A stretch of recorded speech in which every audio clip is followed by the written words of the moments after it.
Hello, Brenton with All Out Octane here. In this video, I'm going to open up some of the brand new Matchbox Moving Parts cars that I was able to find on the pegs. This is a variety assortment because I kind of just find them and buy them, and when I gather up a bunch of them, I open them up. I have no idea which assortments these are. I know that that one's older and this one's older, but then again, some of these new waves are coming with really old cars, so it's getting hard for me to remember what I've opened, what I've already bought. And so what I'm doing is I have to go back through my videos and make sure that what I've bought and what I have not bought, so I can make sure I give you guys the freshest content, and so I don't buy duplicates that I have to return. But first up, we've got this Ford Ranger. Let's see what we got. A 2019 Ford Ranger in red. I think we've seen this before in black.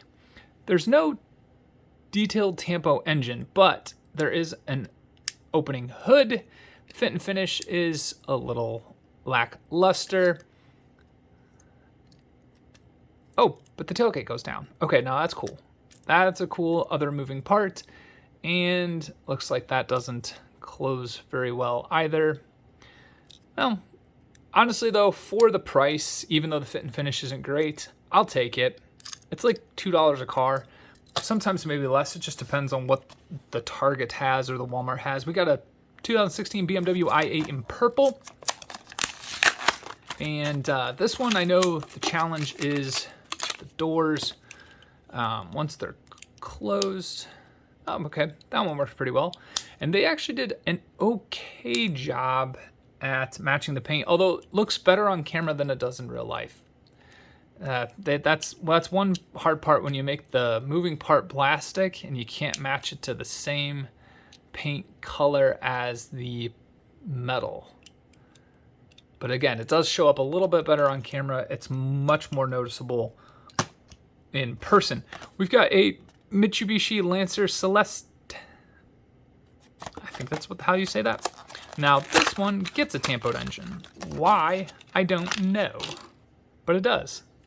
I think we've seen this in yellow. Now we've got it in orange, and don't be confused there. I believe the same car is in the main line, but I don't think it has a moving part.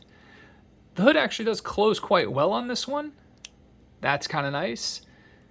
It does have some rear tampos, and it almost looks like a little Dodge Challenger or Charger from back in the day. And this is a 75. So basically, yeah, it kind of does look like that. All right, we've got a 2020 Nissan Leaf in orange. Kind of cool to see this. I don't know if they ever done it in the launch color. Like the Leaf, wow, the Nissan Leaf had like a bluish color, I think, on launch. I could be wrong.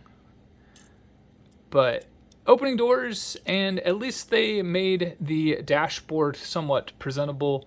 I think for the Range Rover or for the one of the other ones, it's basically just like a plastic post. I think you guys know what I'm talking about.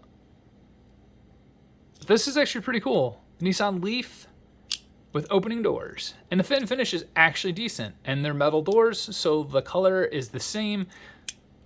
I like it. Score. Good job on that one. We've got a 1964 Buick Riviera. This thing is sweet. I like this one and the Pontiac GTO, and I also like this 62 Mercedes that we're gonna open up here in a little bit. But check that out. Now, if this had like a brown interior, that would be awesome. But actually, black on black is good. Buick Riviera. Look at that. Does that tampo work? It does look like tampo work. That's odd. We do have rear tampos. That's good. Moving part is the opening door on both sides. Fun stuff. I like it. And two-piece interior, black interior with chrome floorboards. That is a nice effect. I do like when they do that. We've got a Range Rover Evoque. Now, this is not the Range Rover that has the post steering wheel. I believe that's the Discovery, I think, oh no, they do have the post in this one too. Like, see, isn't that wonky? Why would you do that? That's just silly. Ugly. I mean, it's already a quirky car. I do like the rims though, and the paint. The paint and the color choice and the rims are stupendous. And the fit and finish. All good, except that post. That's no fun. All right, we've got a 2020 Dodge Charger SRT Hellcat. Now we're talking. But it's not tampoed. See, what is the rhyme or reason to this? What? It's a supercharger. You can make it tampoed. Like, I don't get it. I mean, I get that you have that and some tail lights, but how hard is it to get the supercharger tampoed? Man, it's still a cool color though. This blue is epic, and the fit and finish. Now we're talking 5-spoke black rims. That's my sweet spot. I really like those. So overall, this is a great casting, great car, again, for great price. This might actually sit on my nightstand. Might swap another car out for this one. Even though the engine isn't tampoed, I just like this color, this car. Sweet. We've got the Mercedes-Benz G500 Cabriolet, the Doug DeMuro G500.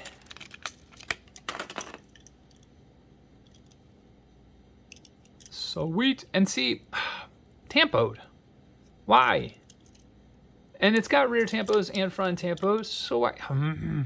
Must be Dodge not wanting it then? Because Mercedes probably is very particular. The fit and finish is not the best. Side profile isn't that bad though. It's the front profile that you can kind of notice. I feel like I might have opened this before. Or maybe it wasn't in black. I can't remember. Anyway, last up, the 62 Mercedes-Benz 220 SE.